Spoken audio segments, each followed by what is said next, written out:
Hello बच्चों, let's read the question. The question says, in terms of nutrition, autotrophs are two heterotrophs as A.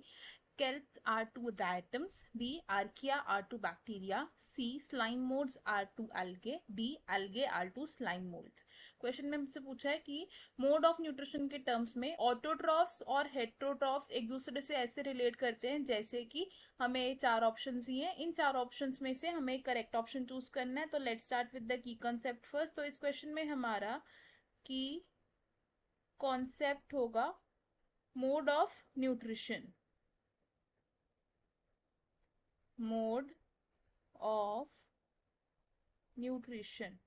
अब organisms में दो तरीके का mode of nutrition होता है। ये कौन कौन से न्यूट्रिशन मोड्स होते हैं? फर्स्ट तरीके को हम बोलते हैं ऑटोट्रॉफिक न्यूट्रिशन,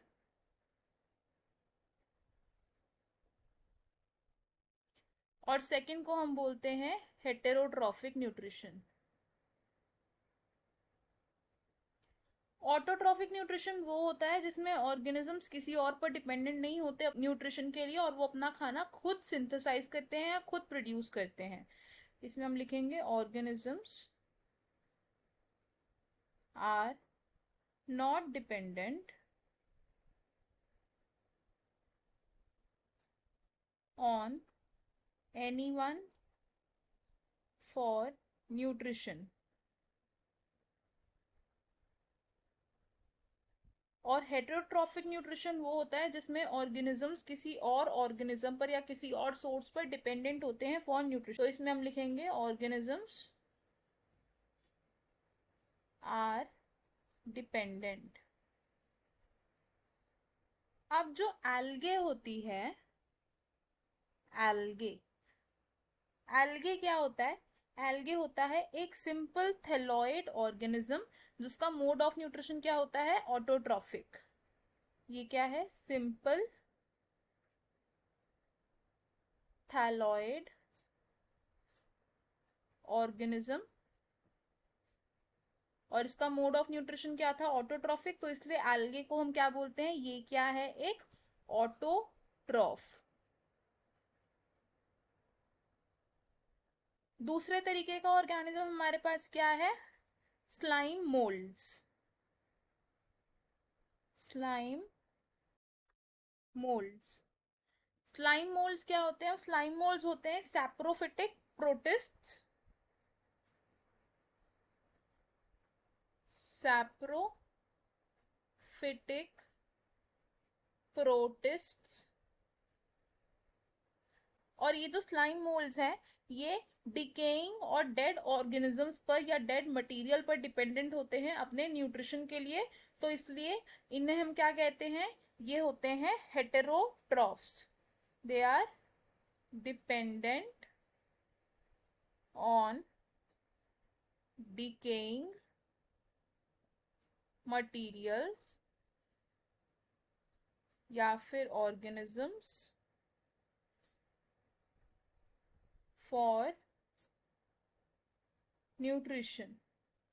तो इसीलिए स्लाइम मोल्ड्स को हम क्या कहते हैं? हेटेरोट्रॉफ्स।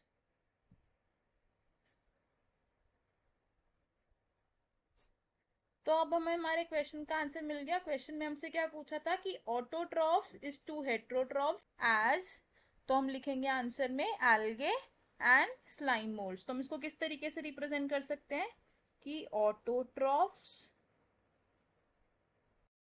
आर टू heterotrophs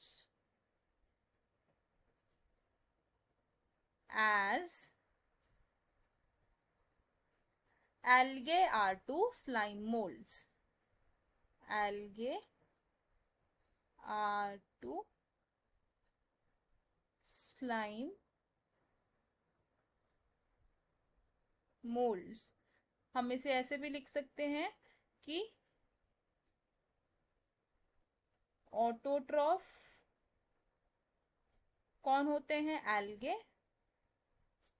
और हेट्रोट्रॉफ्स कौन होते हैं?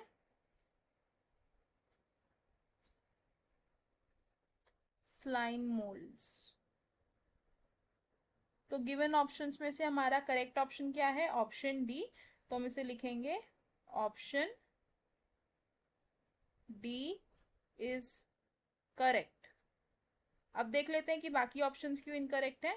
Option A says kelps are two diatoms, तो केल्प्स और डायटम्स दोनों ही ऑटोट्रॉफ्स हैं, इस वजह से ये ऑप्शन हमारा रॉन्ग हो जाएगा। Option B says archaea are to bacteria, तो आर्किया तो ऑटोट्रॉफ होते हैं लेकिन बैक्टीरिया ऑटोट्रॉफ भी होते हैं और हेट्रोट्रॉफ्स भी होते हैं, तो इसलिए ये ऑप्शन भी रॉन्ग हो जाएगा। Option C says slime moulds are to algae, तो स्लाइम मोल्ड्स ऑटोट्रॉफ्स नहीं होते हैं, वो हेट्रोट्रॉफ्स होते हैं और एल्गे ऑटोट्रॉफ्स होते हैं, तो इसलिए ये ऑप्शन भी रॉन्ग हो जाएगा। तो हमारा करेक्ट और फाइनल आंसर क्या है, ऑप्शन डी, यानी कि algae are to slime molds. I hope you understood it well. All the best. Thank you.